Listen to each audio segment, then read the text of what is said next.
तो ये सब चीजें अपन ने फंडामेंटल्स ऑफ इलेक्ट्रिकल इंजीनियरिंग में अभी तुम लोगों को मैंने बताया है ना, ओम्स लॉ, थ्योरम्स, है ना, और बाकी थ्योरम्स क्यों है भाई, circuit theorems, that is to solve the complex electrical circuit, है ना। तो ये इलेक्ट्रिकल सर्किट है, complex electrical circuit, complex electrical circuit को सॉल्व करने के लिए also this subject is introduced to make the students familiar with the basic terms of this laws, also the theory related with electrical engineering, also the practical thing.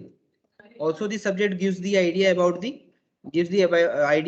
electrical power system, circuit theory and instrumentation, right. उसके बाद फिर मैंने तुम लोगों को बताया था electrical machines. तो फिर मैंने बताया कि भाई इलेक्ट्रिकल मशीन में एक मशीन जो स्टैटिक है, that is a transformer which does not contain any rotating part. और फिर उसके बाद जो फिर रोटेटिंग इलेक्ट्रिकल मशीन्स में अपन लोग आए थे, rotating electrical machines, induction motor, DC motor, synchronous motor या मशीन, आप मोटर भी बोल सकते हो, मशीन भी बोल सकते हो। So this machines contains the rotating electrical part, एक रोटर रहता है, इसके अंदर कोई घूमने वाली चीज होती है। तो फिर ये अपन जब अपना मशीन्स वाला आएगा यूनिट तब अपन लोग देखेंगे। बेसिकली अभी और इंट्रोडक्शन में अपन लोग क्या बात कर रहे थे कि what is electrical conductor. So the presence of the type of element or material which consists of free electrons, the type of element or a material which consists of free electrons, then it is called as a electrical conductor. Okay, so the electrical conductor is ये लिखते हैं अपन, free electron, the type of material or element which contains this free electrons. Okay, these are called electrical conductors. Also the electrical conductor is capable of conducting the electricity, so अभी एक और नई term यहाँ पर introduce हो गई, मतलब we are familiar with the term electricity, but what is the definition of electricity, what do you mean by electricity, what do you mean by electricity? The flow of current through a closed circuit. Flow of current, but अभी यहाँ पे current तो अपन को पता नहीं है कि current होता क्या है। Flow of electrons through a closed circuit. Okay. Flow of charges. Flow of charge. But अभी जो इलेक्ट्रिकल कंडक्टर की टर्म में बताओ ना तुम लोग। Flow of electrons. Flow of electrical power. हाँ, इलेक्ट्रिकल पावर जरूर बोल सकते हैं ना, पावर की जगह फोर्स बोल सकते हैं अपन। Okay, when the electrical force is applied to the conductor,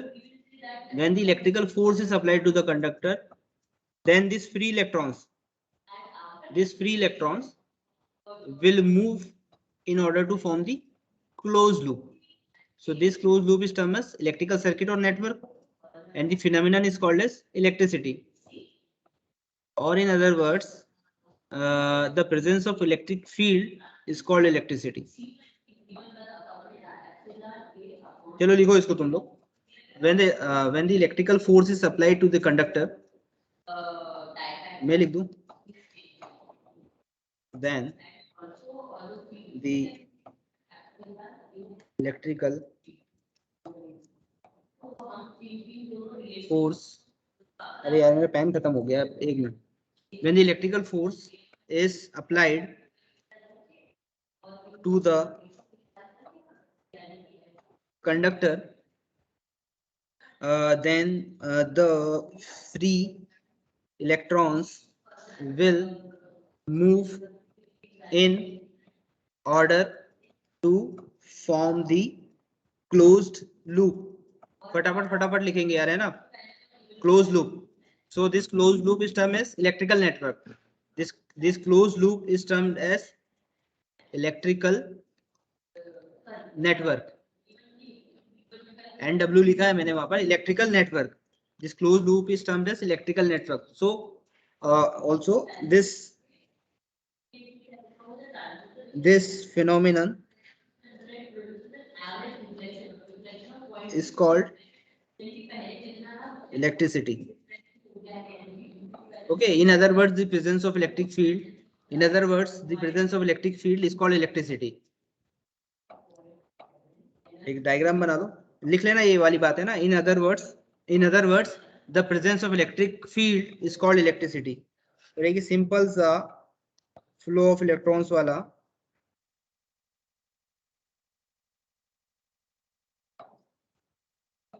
diagram बना दो.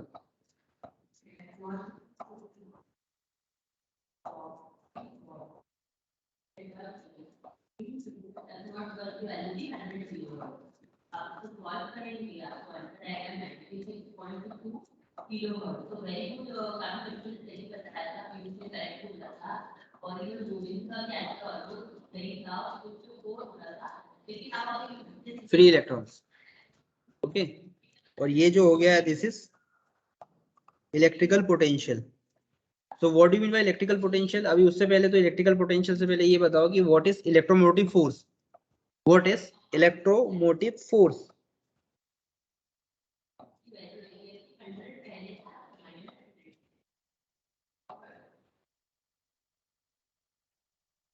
ये लिखा तुम लोगों ने? आवाज आ रही है मेरी? Am I Audible?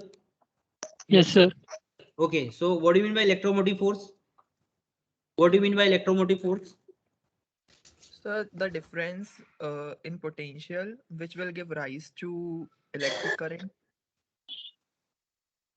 Yeah, it can be right, but you should narrate this definition in terms of force, right? Like some of the pressure is required, और कहीं से कुछ चीज को खींच के निकालना या कहीं से कुछ चीज को भेजना, है ना? Right? If you are driving the free electrons from one terminal to the other. Okay. Also, अभी मैं तुम लोग बता दूं, electromotive force is also termed as voltage. Voltage या पोटेंशियल के फॉर्म में अपन बोल सकते हैं उसको. भाई वोल्टेज भी है, पोटेंशियल भी है.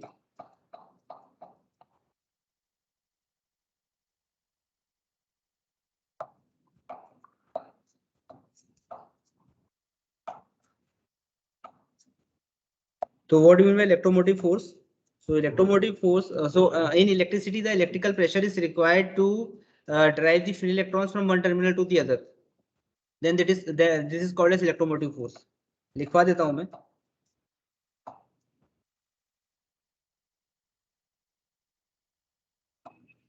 है ना? इलेक्ट्रोमोटिव फोर्स डालो आप लोग. इलेक्ट्रोमोटिव फोर्स, इसका शॉर्ट फॉर्म है EMF. So in electricity, the electrical pressure is required. अच्छा, मैं तुम लोग को डिक्टेट करूंगा तो लिख पाओगे आप लोग? ये लिख के दे देते हैं ना, रिकॉर्डिंग भी है तो बाद में एक्सेस कर पाओगे. In electricity, the electrical pressure is required to drive the free electrons from one terminal to other. Then this is called as EMF, है ना? और electrical potential, है ना? और voltage. So V is equal to dW by dQ. इसको बनाओ. This is equation number 1. और what is the SI unit of voltage? What is SI unit of voltage? जल्दी बोलो. Volt. Okay, right. ये अगर हो गया हो तो मैं पेज चेंज कर दूं? Yes sir. सभी लोगों का हो गया? रुकना है अभी?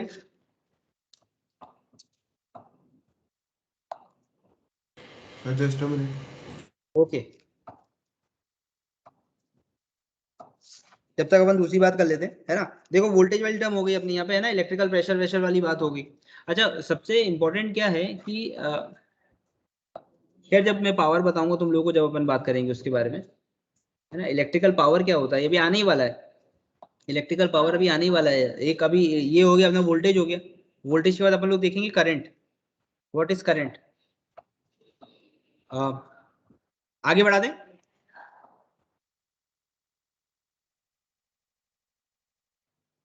Yes sir. ठीक है, okay. Current, so current is nothing but, चलो बताओ, तुम लोग बताओ, what is current? Sir flow of charges. I is equal to d q by d t, कुछ होता है क्या? Yes, sir. तो Yes, इसको बताओ, थोड़ा सा एलेबोरेट करके बताओ। Sir, flow of charges per unit time. पर यूनिट टाइम है ना, ओ ठीक है, सही है ना। बाकी अपन एक और, मैं एक और डेफिनेशन बताता हूँ तुम लोगों को, the controlled movement of electrons per unit time. The controlled movement of electrons per unit time, current के बारे में बात कर रहे हैं अपन लोग, है ना। तो अनकंट्रोल्ड मूवमेंट तो नहीं रख सकते ना। अपने घरों में इलेक्ट्रिसिटी कितने वोल्ट पे आती है? 220। 220, ठीक है ना। बट बेसिकली इट इज 230, है ना। 230 प्लस माइनस 10 ऊपर नीचे होता रहता है, मतलब जो प्लस माइनस 10 है दैट इज टॉलरेंस, राइट। अब उसके अंदर से जो अपने इक्विपमेंट है, जो अपने इक्विपमेंट है, फॉर एग्जांपल किसी इक्विपमेंट का नाम बताओ, इलेक्ट्रिकल अप्लायंसेस का। टेलीविजन, चलो, आयरन, वॉशिंग मशीन, है ना। So this are the electrical appliances. सो अभी इनकी जो कैपेबिलिटी है करंट को ड्रॉ करने की, है ना। फॉर एग्जांपल वॉशिंग मशीन हो गया, तो washing machine is drawing 1.2 amperes of current, है ना। वहीं अगर आयरन की बात करें, अपन प्रेस की बात करें, है ना, दैट आयरन, वो जो प्रेस है that is drawing 2 amperes of current. और वहीं अपन पानी की मोटर की बात कर लें, तो that motor is drawing how much, 5 amperes of current, 5 amperes, 4.5 amperes of current, है ना। तो ज्यादा हो गया, ज्यादा हो गया। तो भाई जिस जिस इक्विपमेंट की जो कैपेबिलिटी है, उस कैपेबिलिटी के हिसाब से जो करंट को ड्रॉ करने की जो कैपेबिलिटी, करंट को ड्रॉ करने की जो उसकी कैपेसिटी रहेगी, तो वो एकदम कंट्रोल एक्शन में होनी चाहिए। भाई अभी आप प्रेस को चाहिए 1.2 एम्पियर और आप उसने ड्रॉ कर लिया 4.5, तो समस्या हो जाएगी ना, राइट। तो करंट अपन लोग ऐसे डिफाइन कर सकते हैं, the controlled movement of electrons per unit time, तो it is called as current, है ना। और इसकी यूनिट क्या है, इसकी यूनिट क्या है करंट की, एसआई यूनिट एम्पियर, एम्पियर, है ना, एम्पियर। ओके, ये है अपना I is equal to d q by d t. ये वाले सब्जेक्ट में तुम लोगों को वैसे बहुत मजे आने वाले हैं, ना। जैसे जैसे अपना सब्जेक्ट आगे बढ़ेगा, वैसे वैसे अपन, जब लैब होगी अपनी, तो लैब, पहली लैब होने के बाद तुम लोग अपने घर का लोड भी कैलकुलेट करोगे। You know what you mean by load?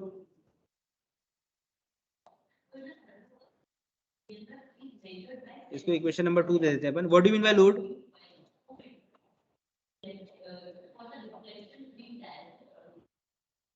Sir ji, load क्या होता है बताओ यार कोई। देखो, जैसे लोड वही है जो भी अभी अपन बात कर रहे थे ना, करंट ड्राइंग कैपेबिलिटी जो हो गई ना। वोल्टेज तो सबका सेम है, 220 220, 230 प्लस माइनस 10, राइट। तो अपन को लोड कैलकुलेट करना है, तो भाई कितना लोड मतलब पावर हो गया ना, कितना पावर कंज्यूम करना कर रहा है अपना कोई सा भी एक इक्विपमेंट, तो उसका करंट निकालेंगे अपन, वोल्टेज निकालेंगे, है ना। पावर अभी अपन बात करते हैं, जैसे इक्वेशन नंबर 1 और इक्वेशन नंबर 2 हो गई अपनी। इक्वेशन नंबर 1 कौन सी थी अपनी? देखो भाई, इक्वेशन नंबर 1 कौन सी थी अपनी? डी डब्ल्यू बाई डी क्यू, ओके। और इक्वेशन नंबर 2 अपनी हो गई I is equal to d q by d t. अभी इन दोनों को मल्टीप्लाई कर दो आप, on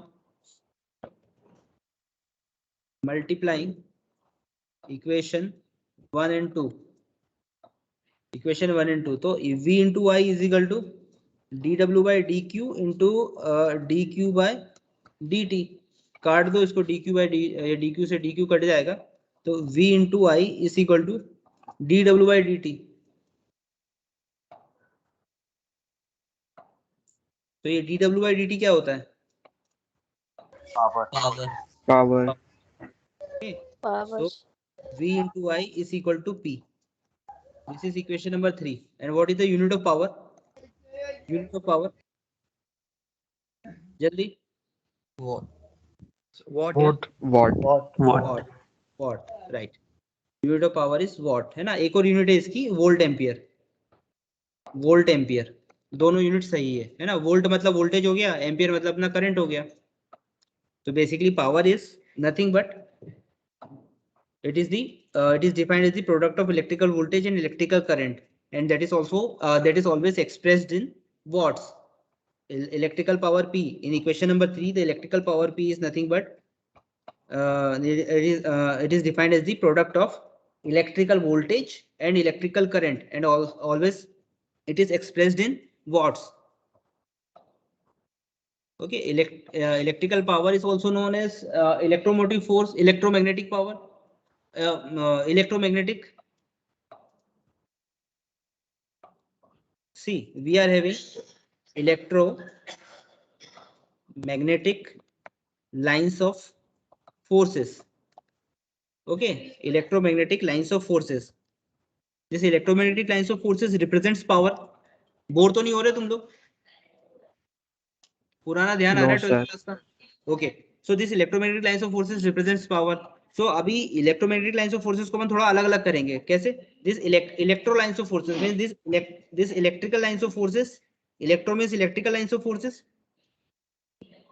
Electrical lines of forces. This electrical lines of forces represents current. ये याद रखें हमेशा. And this magnetic lines of forces. This magnetic lines of forces. Magnetic lines of forces. This magnetic lines of forces always represents voltage. So the product of electrical lines of forces and magnetic lines of forces, the product of electrical lines of forces and magnetic lines of forces represents what? Electromagnetic lines of forces. इसको याद रखें हमेशा, है ना। इन दोनों का जो product रहेगा वो इलेक्ट्रोमैग्नेटिक लाइंस ऑफ फोर्सेस रहेगा।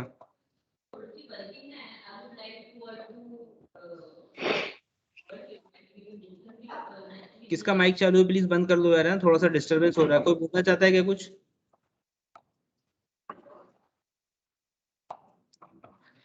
So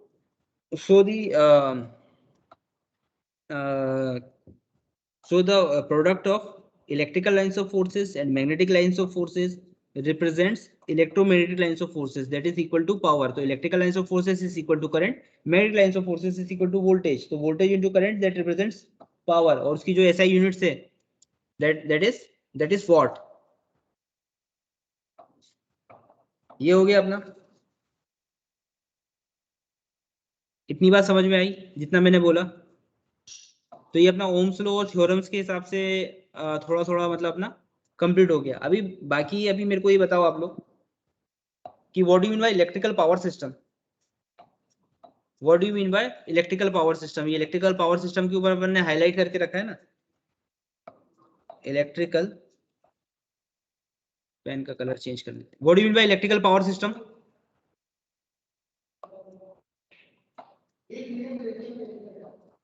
इलेक्ट्रिकल पावर सिस्टम, जल्दी पता है किसी को? It may be defined as like connection of many electrical component which we would use to supply power to some place or something like that.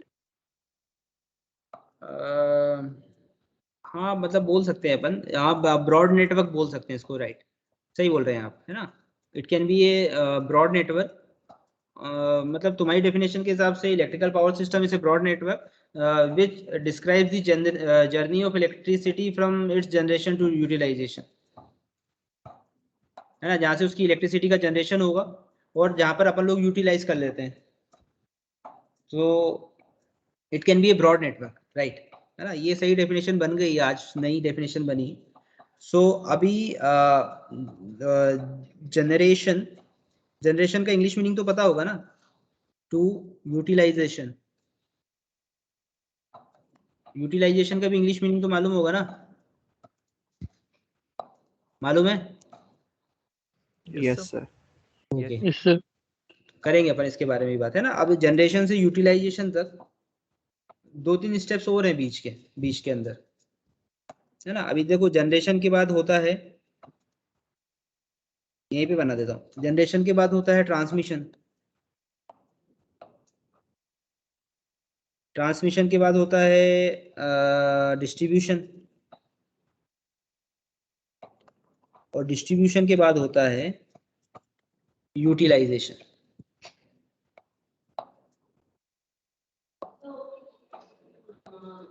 देखो अभी अपने पास जो इलेक्ट्रिसिटी अवेलेबल है वो जनरेट होने से पहले, अभी इलेक्ट्रिसिटी अवेलेबल है अपने पास पावर के फॉर्म में, मतलब करंट और वोल्टेज के फॉर्म में इलेक्ट्रिसिटी अपने पास अवेलेबल है कि नहीं है? यूज कर रहे हैं अपन लोग, मोबाइल चार्ज करते हैं, टीवी देखते हैं, लाइट, फैन वगैरह, कूलर, एसी, है ना। इलेक्ट्रिसिटी अपने पास एक फॉर्म में अवेलेबल है ना, इलेक्ट्रिकल पोटेंशियल के फॉर्म में अवेलेबल है, करंट और वोल्टेज के फॉर्म में, राइट। Yes, sir. अब Yes, वो sir. अभी Yes, जो sir. जिस फॉर्म में अवेलेबल है वो भाई जो नेचर में पहले थी, है ना, the electrical energy available to us is generated through conversion from other form of energy stored in nature. Cool, this energy is converted, this is a conversion of other form of energy that is stored in the nature, right? So if we take the example of hydroelectric plants, hydroelectric power plant, if we take the example of a hydroelectric power plant, what we have to do, we will construct a dam, है ना, we will construct a dam, and then we will block the flow of water, and we will evaluate the water level, then that water flows through the water turbine at a controlled rate. अब hydroelectric power plant का तुम लोगों को generation तो मालूम होगा ना, कैसे मतलब अपन लोग इलेक्ट्रिसिटी को जनरेट करते हैं। भाई टरबाइन होती है, वो रोटेट होती है ना। पानी का जो फ्लो रहता है वो अपन डैम बना के उसको, मतलब जो रिवर के ऊपर डैम बनाते हैं, है ना, तो रिवर का जो फ्लो होता है उसको रोक लेते हैं अपन लोग, यही बोला मैंने अभी, है ना। फिर उसके बाद अपन एक वाटर लेवल को इवेलुएट करते हैं, मतलब उसको मेंटेन करते हैं वाटर लेवल को। देन उसके बाद फिर अपन वो है basically the hydroelectric power plant जो रहते हैं, एक एग्जांपल ले रहे हैं अपन लोग, है ना, हाइड्रोइलेक्ट्रिक पावर प्लांट का। There are different types of power plants, there are different types of power plants like thermal power plant. Thermal power plant मतलब सर वो हीट जनरेट करने के बाद उससे सर स्टीम से टरबाइन रोटेट करते है हैं। ना, तो मतलब जो कोल से अपन लोग एनर्जी लेते हैं ना, कोयले,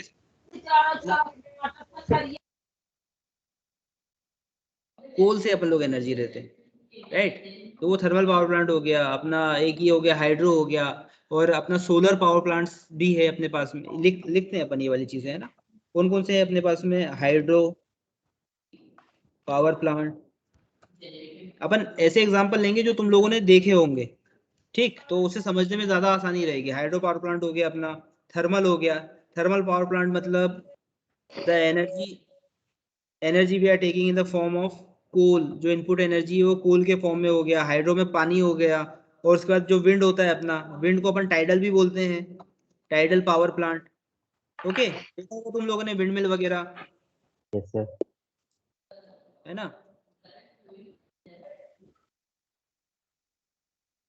फिर उसके बाद विंड हो गया, विंड के बाद को सोलर बोला था मैंने, है ना, सोलर पावर प्लांट। सोलर मतलब सन से अपन लोग एनर्जी को ट्रैक करते हैं, that is the solar power plant with the help of solar plates. Solar plates are made up of silicon and germanium, silicon and germanium. So ये जी लिखा है ना, आर नहीं है ना, सिलिकॉन एंड जर्मेनियम। एक और है अपना न्यूक्लियर पावर प्लांट भी होता है, न्यूक्लियर पावर प्लांट, है ना। In nuclear power plant electricity can also be generated from nuclear energy by fission process, where this nuclear fuels like uranium that is bombardment with the neutrons. So in this process the large amount of energy is released, like which is used to make the steam for water. So this steam runs the turbine which drives the generator to produce the electricity, okay, in nuclear power plant. बाकी अभी nuclear power plant के बारे में अपन को कुछ पढ़ना नहीं है, राइट। अपना काम है ना थर्मल पावर प्लांट से ही हो जाएगा, थर्मल से, सोलर से, विंड से ही हो जाएगा, बट थोड़ा सा जिस्ट अपन को मालूम होना चाहिए। सो द न्यूक्लियर एनर्जी वो क्या, फ्यूजन प्रोसेस से electricity can be generated from nuclear energy by the fusion process. Fusion होता है और एक फिजन होता है ना, there is a difference between fusion and fission, that this thing you might you everybody might know, right? Yes, sir. So hydro power plant, है ना। अभी हाइड्रो पावर प्लांट तुम लोगों ने देखा जिसकी अपन लोग बात कर रहे थे, है ना, कि पानी को अपन ने रोक दिया, फिर जो पानी का फ्लो है ना, पानी का फ्लो है उसको अपन लोग टरबाइन से एक कंट्रोल्ड रेट पर, है ना, उसको फ्लो करवाते हैं पानी को, है ना, एक कंट्रोल्ड रेट के ऊपर फ्लो करवाना पड़ता है. So the potential energy of water is converted into mechanical form. The potential of energy of water is converted into mechanical form. So which drives the rotor of generator, to produce the electricity. बात आ रही समझ में, है ना. सारा खेल मतलब mechanical से ही है ना. टरबाइन को रोटेट करना है अपन को. थर्मल पावर प्लांट में माइक बंद कर लो यार दोस्त, किसका चालू है. थर्मल पावर प्लांट के अंदर क्या है कि जो स्टीम है that is the water steam is pass through the turbine which runs the generator and electricity is produced, right. और विंड के अंदर तुम लोगों को मालूम होगा, देखा है ना, विंड पावर प्लांट तो देखे होंगे आप लोगों ने, रास्ते में कहीं कहीं विंड मिल दिख जाती है. Yes sir. देखें आशी अग्रवाल क्लास में हो. Ashutosh. Yes, sir. Okay Yes, Ashutosh. sir. ठीक है, Yes, sir. देखे होंगे ना पावर प्लांट.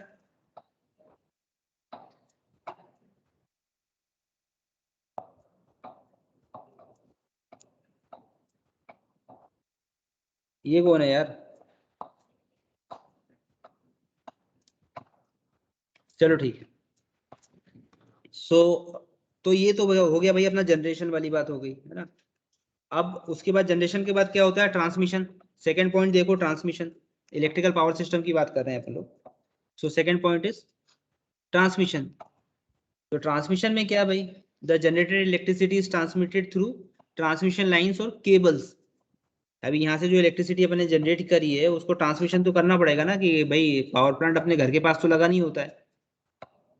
जैसे भोपाल में इलेक्ट्रिसिटी आ रही है, सारणी पावर प्लांट से आ रही है, तो सारणी से यहाँ तक उसको ट्रांसमिशन तो करना पड़ेगा ना. तो केबल्स के थ्रू अपन लोग ट्रांसमिशन करते हैं ना, ट्रांसमिशन लाइंस बोलते हैं उनको, या फिर केबल्स के थ्रू. तो that is also necessary for minimising the transmission loss. It is necessary to step up the generated voltage by using transformer. Basically क्या है कि अपन लोग वोल्टेज का ट्रांसमिशन करते हैं, राइट. बेसिकली हम लोग वोल्टेज का ट्रांसमिशन करते हैं. तो जो भी अपन इंडिया के अंदर जो जनरेशन होता है, कितना केवी तक होता है जनरेशन इंडिया के अंदर. देखो 3 फॉर्म में होता है, 11 केवी, 33 केवी और 66 केवी. सुना है? हेलो, आवाज आ रही है? Yes sir. आ रही है. Yes, okay. sir. तो इंडिया के अंदर जो जनरेशन होता है दैट इज अबाउट 33 केवी. 33 केवी मतलब 33 मतलब 33,000 वोल्ट्स, इतना जनरेशन होता है, राइट. बट ये जो इतना सा जो जनरेशन है, ये तो भोपाल के एक एरिया के लिए, मतलब एक कोई सा उसका आप कॉलोनी ले लो, उसके लिए भी मतलब that is not sufficient to provide the electricity throughout the year और throughout the week, right. So अभी अपन क्या करते हैं, इसको क्या करते हैं, with the help of transformer, है ना. ट्रांसफॉर्मर के दो टाइप है भाई, है ना. एक स्टेप अप ट्रांसफॉर्मर होता है, स्टेप डाउन ट्रांसफॉर्मर होता है. तो with the help of step up transformer अपन क्या करते हैं, इसको बढ़ा देते हैं, ठीक है.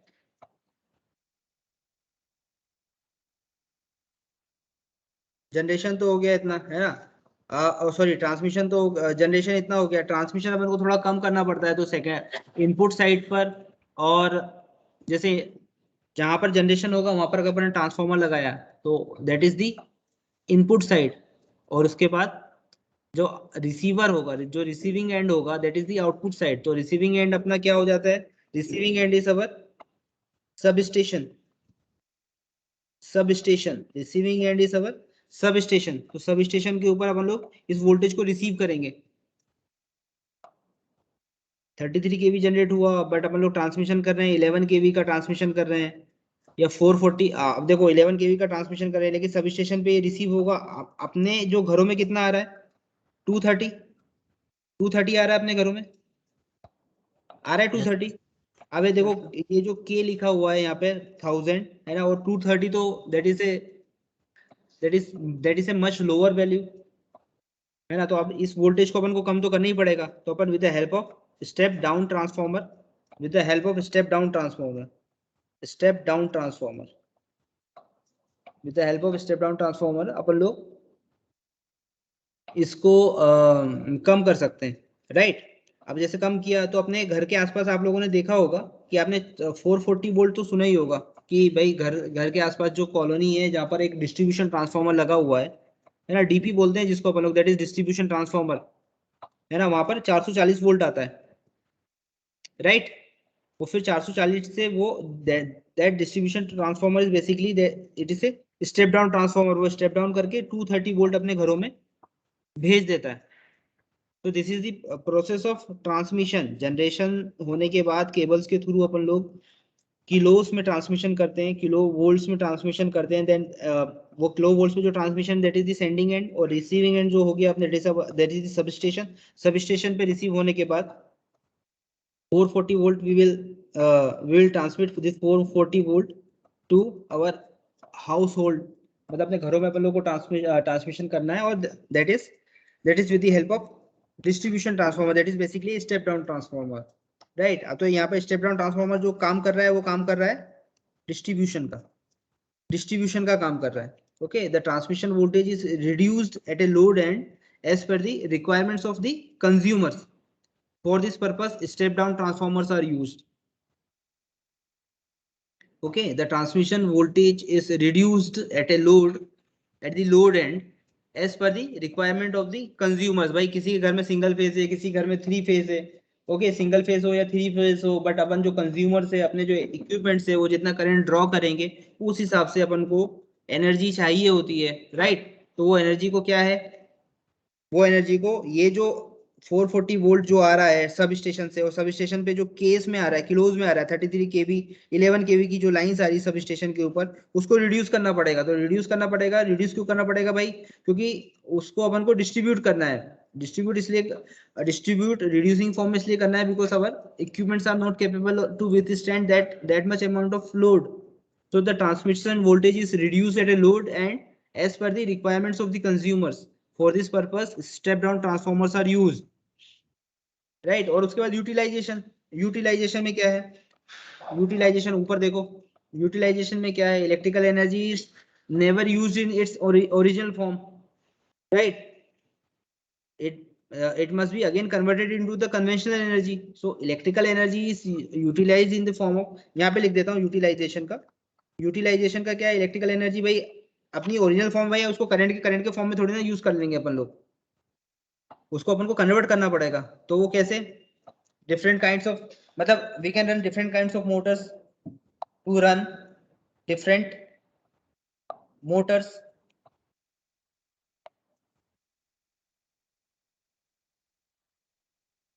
illumination, traction, okay, so these are the different conventional forms of electrical energy। भाई जब यूटिलाइज करेंगे तो उसको कन्वर्ट करना ही पड़ेगा अपन को, ठीक है। अभी देखो टाइम खत्म हो गया बेसिकली।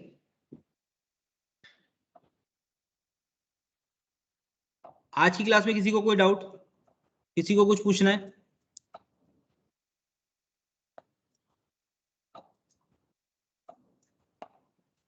आज की क्लास में किसी को कोई डाउट, कुछ पूछना है? अटेंडेंस मार्क कर लिया आप लोगों ने? Yes sir. हाँ sir. Okay, Yes, sir. Recording stop कर रहा हूं मैं।